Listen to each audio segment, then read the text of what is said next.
Meus amigos, nós estamos no programa Falando de Processo 365, coordenado pelo meu grande amigo, professor Antônio Carvalho, e hoje eu dou sequência à série sobre a chamada presunção de inocência civil. Neste terceiro vídeo, eu entendi por bem alterar o tema que havia prometido e falar hoje sobre a improcedência por falta de provas, demonstrando que o fundamento normativo da improcedência por falta de provas é a garantia constitucional da presunção, ou melhor, da pressuposição de inocência civil. Portanto, o fundamento da sentença de improcedência por falta de provas é constitucional. Vejam que se costuma dizer na doutrina e na jurisprudência que a sentença de improcedência por falta de provas, ela é a transformação do ônus, da distribuição tradicional do ônus da prova em regra de julgamento, não é? De acordo com esse sistema tradicional de distribuição, que alguns chamam de sistema rígido ou mecânico, o autor é titular do ônus de provar o fato constitutivo do seu direito e sobre o réu recai o ônus de provar o fato extintivo, impeditivo ou modificativo do aludido direito. Dizem, portanto, os doutrinadores em geral que por conta desse sistema de distribuição, se o autor não se desincumbe do seu específico ônus, ele há de receber uma sentença de improcedência, não é? E que isto decorreria, portanto, da transformação desse sistema de distribuição numa regra de julgamento. A pergunta que se faz, portanto, é a seguinte: qual é o fundamento que linka o sistema de distribuição tradicional do ônus da prova às regras de julgamento? E qual é a natureza deste fundamento? De plano, eu já lhes digo que este fundamento não é lógico. Ou seja, dizer que a não comprovação do fato constitutivo do direito do autor leva necessariamente à improcedência não é uma afirmação com substrato lógico, não é uma consequência necessária.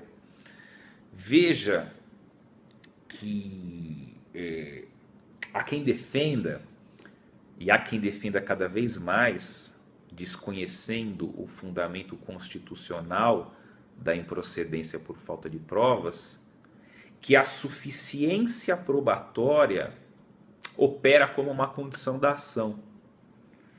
E vejam como essa afirmação é, sob o ponto de vista lógico, absolutamente possível, né?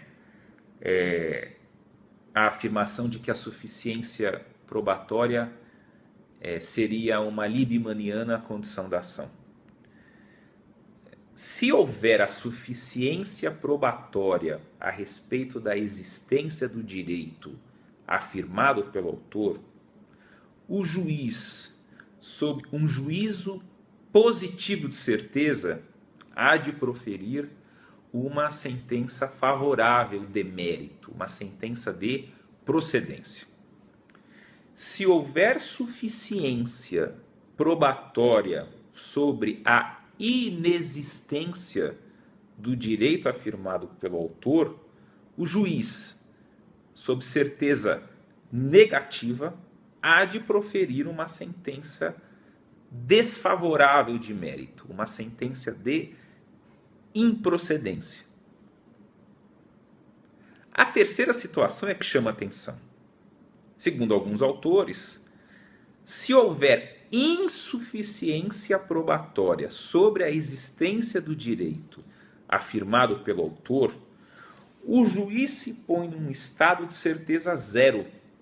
Ele se põe num estado de dúvida e, portanto, não lhe caberia outra solução senão extinguir o processo sem resolução do mérito, proferindo, portanto, uma sentença terminativa.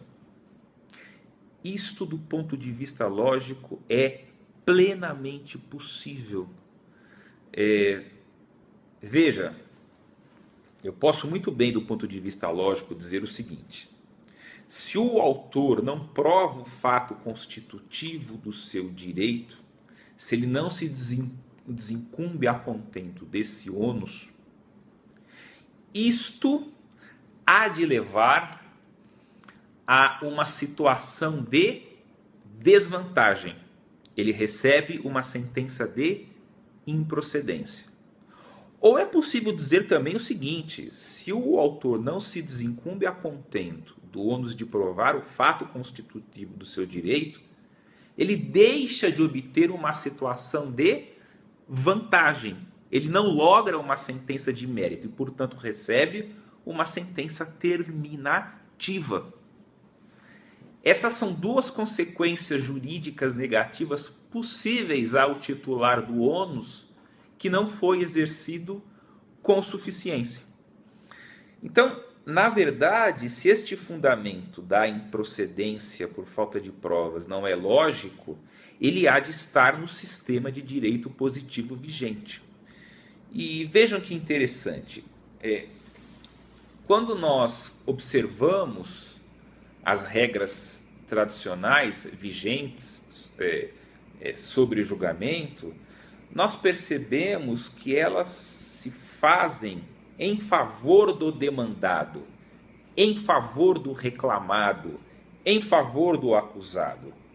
Esse sistema, portanto, é um sistema favor rei ou favor innocentiae.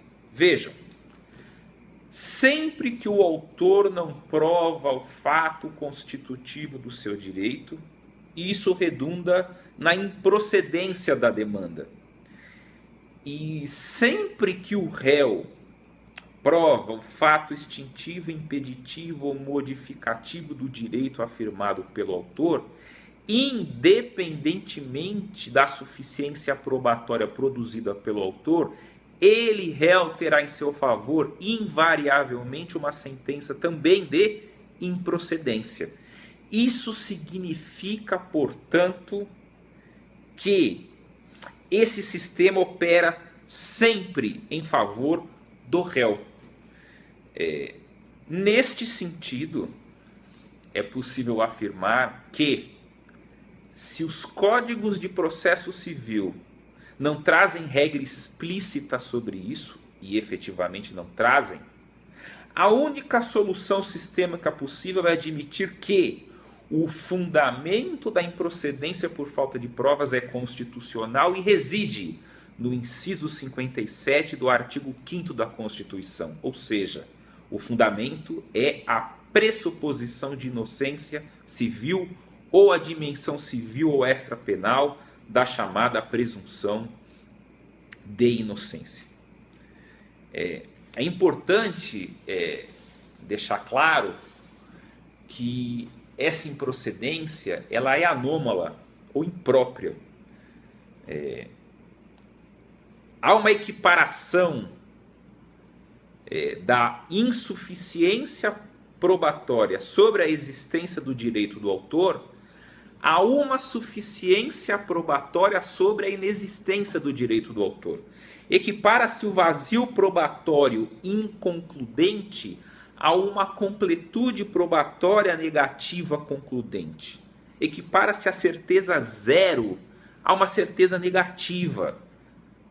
Equipara-se a dúvida sobre o ser à certeza sobre o não ser.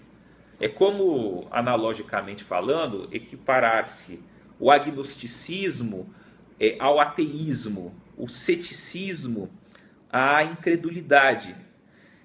É por isso, portanto, com o perdão da expressão, que a figura da sentença de improcedência por falta de provas é um artificialismo.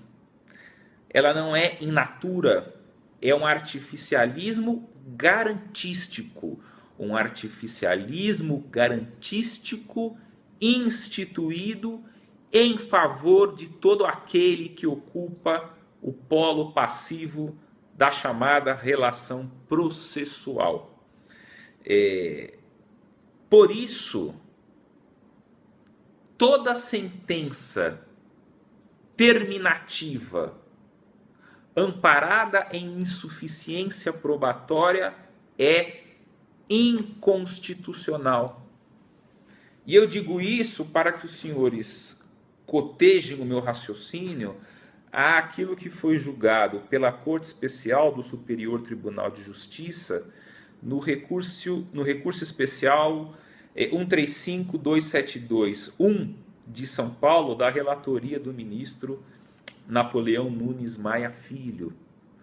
De acordo com este julgado, em matéria previdenciária, sempre que faltar à petição inicial documento comprobatório do núcleo ou de um dos elementos do suporte fático do direito do autor a um benefício previdenciário, o juiz não há de proferir sentença de improcedência por falta de provas, mas há de extinguir o processo sem resolução do mérito.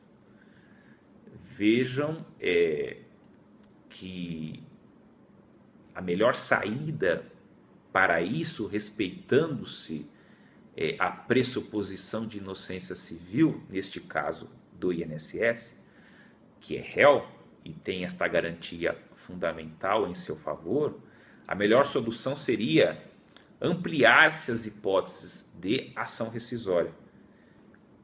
Aliás, o STJ já teve esse entendimento. E por que o abandonou? Creio eu, suspeito fortemente, que o STJ fez isso porque, tendo proferido um julgado fixando entendimento anterior equivocado, precisou agora criar um outro equívoco para tentar gerar aí uma espécie de balanceamento.